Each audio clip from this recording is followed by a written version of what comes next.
Anne-Christine Oran, bonjour, vous êtes spécialiste auto, Anne-Christine, et vous intervenez régulièrement dans l'émission Télématin sur France 2. Vous êtes vous-même rendue à ce salon des véhicules de loisirs. Alors dites-nous, camping-car, mobile home, van, ils remportent tous le même succès? Bonjour Valérie. Oui, alors tous remportent un succès considérable, mais ça change en fonction des pays. Par exemple, en Europe, c'est surtout le camping-car. Les ventes ont énormément augmenté, plus 16,7% pour le premier semestre 2016. Et puis, par exemple, en Israël, c'est plutôt le mobile home. Donc, ça va dépendre un petit peu des pays. Mais d'une façon générale, c'est un secteur qui se porte bien. Même le secteur de la caravane qui avait connu une baisse est lui aussi en augmentation. Qu'est-ce qu'il y a comme nouveauté, Anne-Christine, dans ce salon cette année?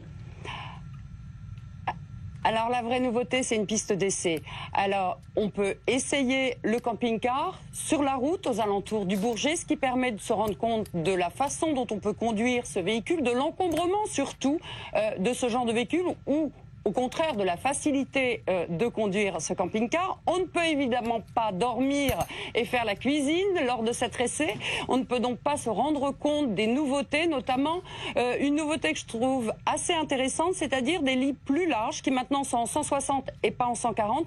Ce n'est pas parce qu'on part en caravane ou en camping-car que l'on doit camper et mal dormir, puisque les personnes qui utilisent le camping-car, à titre d'exemple, roulent énormément. Ils font, par exemple en France, plus de 9000 km par an et ils partent en moyenne 9 semaines. Donc c'est dire si on passe du temps dans un camping-car et autant bien dormir. En tous les cas, la location, est-ce que c'est possible? Parce que c'est vrai que c'est difficile d'investir comme ça pour un camping-car si on n'est pas sûr d'aimer ce genre de vacances. Louer, c'est possible? Exactement la meilleure chose à faire au début, parce que la somme, vous le dites, est assez élevée, c'est d'abord de louer pour voir un petit peu ce qui convient comme modèle. Et puis, ça se développe énormément. Il y a la location auprès de professionnels, mais également la location auprès de particuliers qui se développent comme dans bien des domaines. Bon, alors c'est quoi la première destination pour partir en camping-car ou en van? Anne-Christine Oran, dites-nous tout. C'est la France. C'est la France.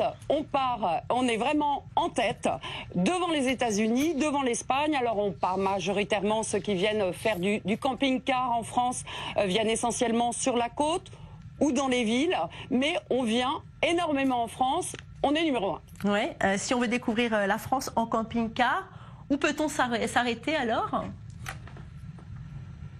Alors il y a des bornes et des aires d'accueil qui sont prévues à cet effet, mais moi j'ai trouvé quelque chose que je trouve extrêmement bien. Le principe quand on vient en France, c'est de découvrir le maximum de régions. Eh bien, vous avez une société qui s'appelle France Passion, qui vous propose d'être accueilli chez des fermiers, chez des artisans, chez des vignerons. Ils vous accueillent gratuitement. Ça vous permet de découvrir les produits locaux, un petit peu l'environnement, leur métier. Et l'autre avantage, c'est qu'ils n'accueillent pas plus de 5 camping-car ou caravane. Ça veut dire que vous n'allez pas vous retrouver avec 30 personnes autour de vous. C'est vraiment un petit peu comme les chambres d'hôtes et je trouve ça très très bien. Et d'ailleurs, c'est une société qui se développe énormément. Il y a beaucoup de demandes. Il y avait un monde fou sur le stand de France Passion justement pour demander des renseignements.